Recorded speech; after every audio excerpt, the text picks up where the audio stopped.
आज आपको दुनिया की अजीबोगरीब फ़्लाइट्स के बारे में बताते हैं, जहां किसी फ़्लाइट में तो आपको कपड़े ना पहनने की भी पूरी आज़ादी है। देख रहे हैं आप अजब गजब। मेरा नाम है मेघा, स्वागत करती हूँ आप सभी। भाई, दूरी कम हो ज़्यादा यात्रा करने के लिए सबसे एडवांस्ड और प्रभावी तरीका हवाई यात्रा ही है। वर्तमान में दुनिया के कोने कोने से हजारों फ्लाइट्स रोज उड़ती हैं। फ्लाइट से यात्रियों का कीमती समय भी बचता है, लेकिन अगर लंबी हुई यात्रा तो वास्तव में ये काफी उबाऊ भी होता है। फ्लाइट्स में सवार होने से पहले हमें तमाम तरह के सुरक्षा जांच से गुजरना पड़ता है। बोर्डिंग के दौरान लंबी लाइन में खड़ा होकर अपनी बारी का इंतजार भी करना पड़ता है, और फिर लंबी यात्रा में फ्लाइट में कई घंटे यूं ही बैठे रहना पड़ता है। लेकिन आज आपको बताएंगे ऐसी फ्लाइट्स के बारे में, ऐसी एयरलाइन कंपनियों के बारे में जो हवाई यात्रा को स्पाइसी बनाने के लिए पता नहीं क्या क्या कर लेती है। तो भैया अपनी सीट की पेटी बांध लो और कान खोल के सुन लो।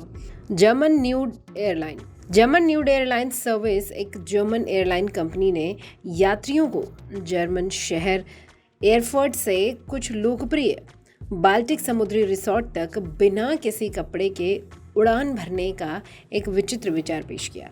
2008 में इसे लॉन्च किया गया। यात्रियों को बोर्डिंग और डिप्लेनिंग के समय तो कपड़े पहनने थे, लेकिन उन्हें हवाई जहाज के अंदर पूरी तरह से न्यूड होने की परमिशन थी। बिकिनी वियर में फ्लाइट अटेंडेंट। एक और विवादास्पद एयरलाइन कंपनी वियरजेट एविएशन, इसमें बिकिनी पहने महिलाओं को फ्लाइट अटेंडेंट के रूप में लाने की एक नई रणनीति लागू करी। इसके सीईओ गुएन थी फुओंग थाउ वो व्यक्ति थे जिन्होंने ये योजना पर विचार करा। फोर्ब्स की माने तो नवोदित अरबपति ने सोचा कि हवाईयन नृत्य करने वाली महिलाएं केवल बिकनी पहनकर वियतनाम में घरेलू मार्ग शुरू करने में मदद करेंगी। हेलो किटी एयरलाइन सर्विस, ये थीम आधारित एयरलाइन सेवा लोकप्रिय कार्टून हेलो किटी पर आधारित है, जिसे जापानीज डिजाइनर यूको शिमुजी ने बनाया था। इस ताइवानी एयरलाइन को जापान में हेलो किटी निर्माताओं द्वारा इसके विचार को मंजूरी मिल गई।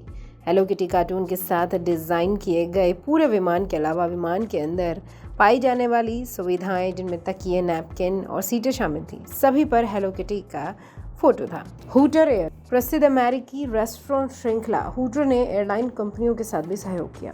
हालांकि हूटर एयर के अस्तित्व में आने के बाद ये सेवा ही समाप्त हो गई। हवाई जहाज ने 2 हूटर लड़कियों और फ्लाइट एयर होस्टेस को प्रदान किए, जो छोटे कपड़े पहने हुई थी। उन्होंने यात्रियों का मनोरंजन किया और आतिथ्य सेवाओं के लिए एक विस्तृत श्रृंखला भी पेश की।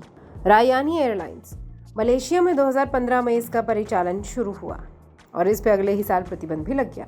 इस एयरलाइन ने एक सख्त यात्रा का प्लान किया, जिसमें सभी महिलाएं फ्लाइट अटेंडेंट को हिजाब पहनने की हिदायत दी थी। नमाज अदा करने के बाद यात्रियों को विमान में चढ़ने दिया जाता था।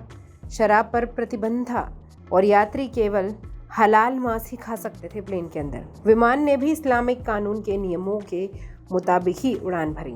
तो भाई, ये थी दोस्तों कुछ कंट्रोवर्शियल एयरलाइंस जो शुरू हुई, बंद भी हो गई। आपको इनमें से सबसे ज़्यादा अजीब कौन सा लगा, हमें कमेंट बॉक्स में ज़रूर बताएं। जब गजब में अभी के लिए इतना ही। नमस्कार।